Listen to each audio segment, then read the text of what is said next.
This is an excerpt from Uta Haggen's Respect for Acting. This is chapter 26, The Obstacle. The definition of obstacle. 1. That which stands in the way or opposes, a hindrance, an obstruction to one's progress. If I know what I want and can achieve my wishes readily without any problem, there is no drama. In tragedy and comedy and satire and farce, in anything that is worthy of the stage, conflict is at the root. Consequently, finding the obstacles to my objectives becomes imperative. I have to look for the crisis, the conflict, the clash of wills, the drama. What's in the way of what I want? Who's against me? What's against me? Pose these questions against your character objectives, against your main objectives, and against your immediate objectives in the beats of the scenes. Your needs should strengthen in the desire to overcome the obstacles.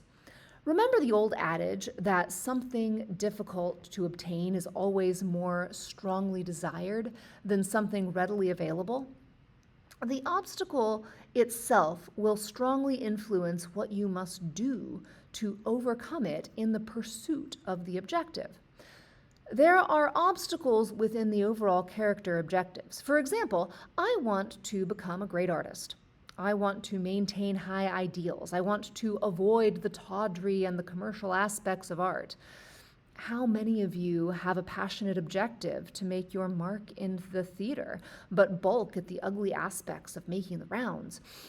Suppose your main objective in the scene is to win the part at an audition, but your competitor is your best friend. In the immediate objective of the first beat, you want to fix yourself up to look right for the part, but your mirror is broken. Can you borrow one from your best friend, your competitor? Obstacles will be inherent in or spring from any element of the given material, from the character itself, from something in the past and present circumstances, from the relationships and opposing objectives of the other characters, from the events, from the surroundings, and from the objects themselves. Here is an example of selections for the obstacle. You want to set the table for important guests. First, try to set the table without an obstacle. While you are observed, to discover how you may have to fight for concentration, and how time drags, and how involvement becomes a major problem. Then, test your objective against an obstacle coming from 1. Character. You are a perfectionist, but you are fearful of failure. Now, try to set a perfect table. 2. Your past. You have had a pampered life surrounded by servants, and you have never set a table before. Or you come from a slum, and you have only recently joined the middle class. You aren't certain of the proper placement of flatware, dishes, glasses, and napkins. 3. Time. You have only 5 minutes in which to do it.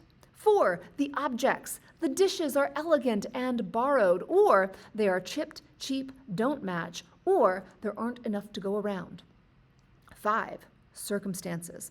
Your husband is asleep in the next room. The dinner is a surprise and you don't want him to hear you. 6. The relationship. The guests are your husband's employers or relatives. They are very fussy and you need to impress them. 7. Place. The room is small. The table hasn't enough space for the number of settings you require. 8. Weather. There is a heat wave or a cold snap. No air conditioner or broken furnace. 9. Etc. Try setting the table using these obstacles. Watch what happens.